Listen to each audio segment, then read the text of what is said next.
I want to start by talking about something that quietly happened that a lot of people either missed or didn't fully process.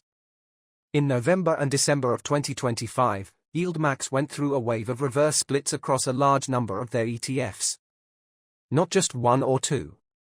Roughly 15 different YieldMax funds were affected in a very short period of time. Now, let's pause there for a second, because reverse splits don't happen by accident, and they don't happen in isolation. A reverse split, at its core, doesn't magically fix anything. It doesn't improve performance. It doesn't create value. All it does is take a stock or an ETF that's fallen significantly in price, reduce the number of shares, and raise the price per share on paper. If you own 10 shares at $5 before, you might now own 1 share at $50 after. Same value.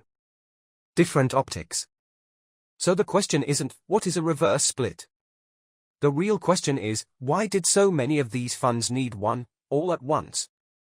YieldMax built its brand around extremely high income. Monthly payouts. Eye-catching yields. Numbers that look incredible on the surface. And for a while, those distributions attracted a lot of attention and a lot of capital. But over time, many of these ETFs saw steady erosion in their share price. Not because income stopped, but because a large portion of that income was effectively being paid out of the fund itself. NAV declined. Prices drifted lower. Some dropped into ranges that start raising red flags for exchanges, brokers, and institutional investors. Reverse splits are often used to avoid falling too low. They are a way to reset the odometer. To keep the vehicle on the road. And when you see one reverse split, that's information. When you see 15 in a matter of weeks, that's a signal. Now, I'm not saying this to create fear or drama. Reverse splits don't automatically mean collapse. But they do tell us something important about the environment we're in, and the strategies that have worked, or stopped working, under pressure. And that's where this conversation gets bigger than YieldMax.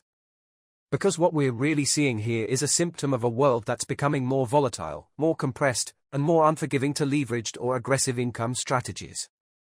Markets are swinging harder.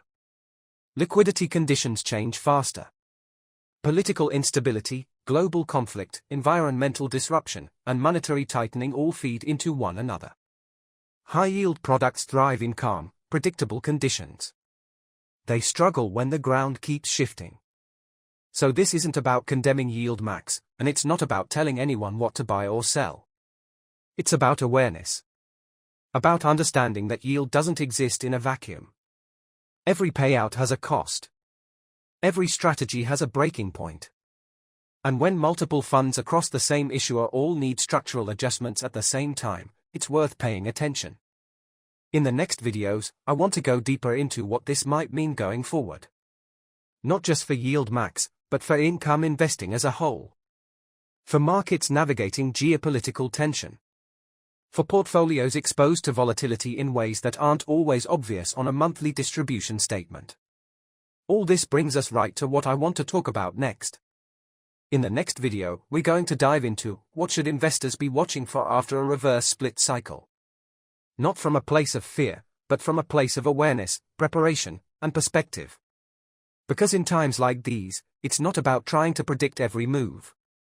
It's about understanding the terrain before you step forward. So until then, take care of yourselves, stay grounded, and remember, it's always better to be safe, not sorry.